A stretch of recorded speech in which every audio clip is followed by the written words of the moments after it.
आज का ये वीडियो बहुत ही इंटरेस्टिंग होने वाला है, क्योंकि आज हम प्रकाश के परावर्तन का प्रायोगिक प्रदर्शन करेंगे, उसका डिमॉन्स्ट्रेशन करके देखेंगे। लेकिन इसको करने से पहले हम एक बार इस सारी चीज़ों को रिमाइंड कर लेते हैं। देखते हैं प्रकाश के परावर्तन का डेफिनेशन क्या है। जब कोई प्रकाश की किरण किसी परावर्तक सतह से टकराती है तो वह उसी माध्यम में वापस लौट जाती है। यह घटना प्रकाश का परावर्तन कहलाती है। या इसको यूं भी कह सकते हैं, प्रकाश किरण का किसी परावर्तक सतह से टकराकर वापस लौटने की घटना प्रकाश का परावर्तन कहलाती है। ये देखें, ये परावर्तक सतह है, आपतन बिंदु O है, इस पर हमने अभिलंब खींच लिया है। ये प्रकाश की आपतित किरण है, ये परावर्तित किरण है। आपतित किरण और अभिलंब के बीच बना कोण आपतन कोण, जिसको हमने I से प्रदर्शित किया है। परावर्तित किरण तथा अभिलंब के बीच बना परावर्तन कोण, जिसको हमने R से प्रदर्शित किया है। इसके जो दोनों नियम हैं, पहला नियम है आपतित किरण, परावर्तित किरण तथा आपतन बिंदु पर खींचा गया अभिलंब तीनों एक ही तल में होते हैं। दूसरा नियम है आपतन कोण सदैव परावर्तन कोण के बराबर होता है, यानी कि कोण I बराबर कोण R।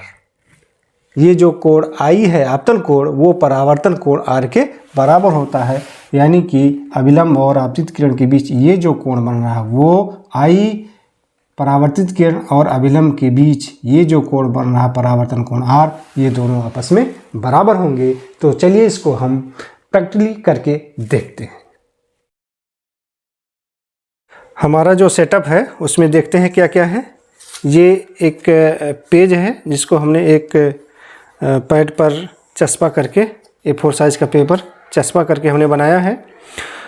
इस पर चूँकि ये हमारे पास एक समतल दर्पण है, प्लेन मिरर है, एक लेज़र लाइट है, एक स्केच पेन है, एक प्रोट्रैक्टर है कोणमापी और एक स्केल है।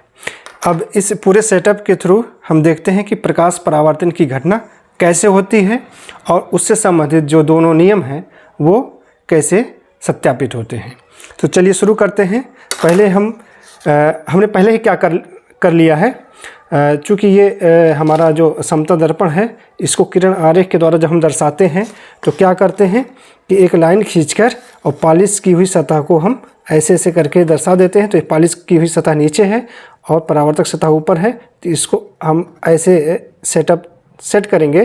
तो इसके लिए हमने पहले से यहाँ पर एक ये चीज़ बना लिया है और ये आपतन बिंदु है, इस पर हमने अभिलंब भी पहले से खींच लिया है। तो चलिए शुरू करते हैं। ये हमारा समतल दर्पण है, इसको हमने यहाँ पर रख दिया है। इस तरह हमने सेट किया है कि ये समतल दर्पण हमारी इस लाइन पर आ जाए। तो ये चीज़ हमने कर लिया है। अब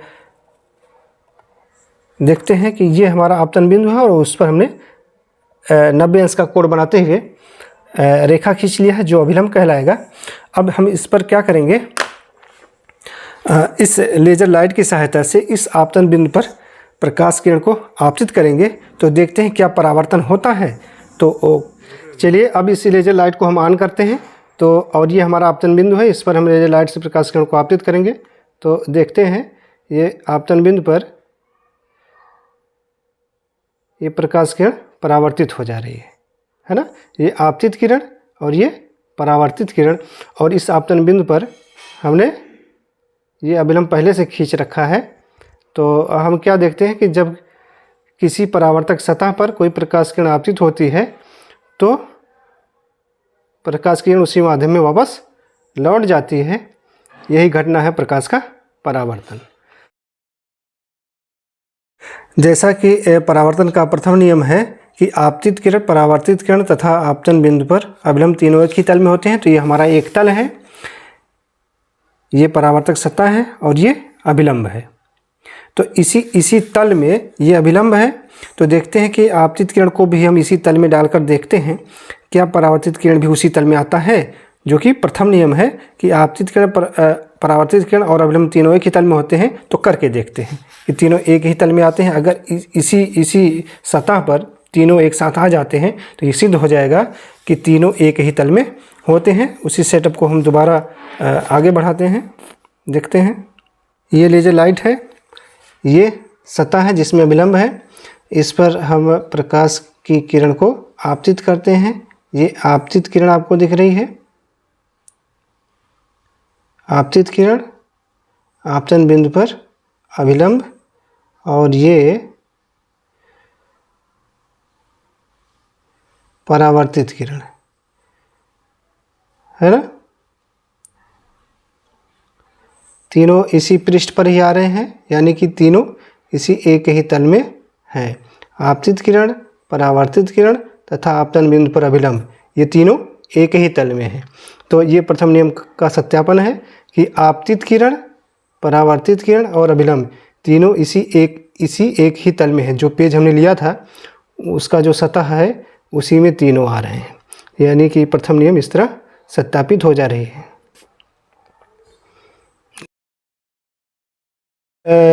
द्वितीय नियम के अनुसार कि आपतन कोण सदैव परावर्तन कोण के बराबर होता है, इसको सत्यापित करने के लिए हम सेटअप को इस तरह सेट किए हैं कि हमने क्या किया, इस प्लेन पेपर पर हमने अभिलंब तो पहले से खींच रखा था, उस पर हमने विभिन्न एंगल बना लिया।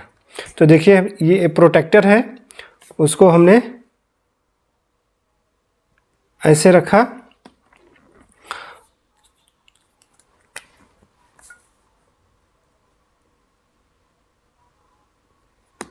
ये इसको आपतन बिंदु मानते हैं, आपतन बिंदु। तो इस पर देखिए 90 लिखा, 90 अंश कोण बनाते हुए रेखा खींच लिया, तो ये हमारा हो गया अभिलंब। इधर से अब हम प्रकाश किरणों को आपतित करेंगे, परावर्तित किरण इधर को जाएगी। तो हमने दो एंगल लिया, एक 20 और एक 50। तो देखते हैं क्या इसको सत्यापित करता है। ये इधर से अगर हम काउंट करते हैं तो ये 50 अंश का कोण आता है, यानी कि आपतित किरण और अभिलंब के बीच 40 अंश का कोण बनेगा। क्यों? क्योंकि इधर से है 50 अंश, तो ये 40 अंश का कोण बना है। तो उतने ही 40 अंश का कोण, यानी कि इधर से 50 अंश कोण बनाती हुई परावर्तित किरण जानी चाहिए। तो देखते हैं क्या ऐसा होता है। लेजर लाइट के थ्रू इस क्रिया को करते हैं। ये हमने रखा समतल दर्पण। अभी इस परावर्तक सतह पर हम इस लेजर लाइट की सहायता से प्रकाश किरण को आपतित करते हैं। ये देख रहे हैं आपतित किरण 50 डिग्री पर और परावर्तित किरण भी 50 पर, देख रहे हैं इस लाइन से होते हुए गुजर रही है, यानी 50 पर। ये तो हुआ 50 पर। चलिए हम कोई दूसरा एंगल चेक करते हैं। एक एंगल जो हमने 20 का बनाया है, देखते हैं इधर से होकर जाती है, 20 पर होकर जाती है क्या। चलिए देखते हैं। आपतन बिंदु यहाँ पर प्रकाश किरण पहुँचे,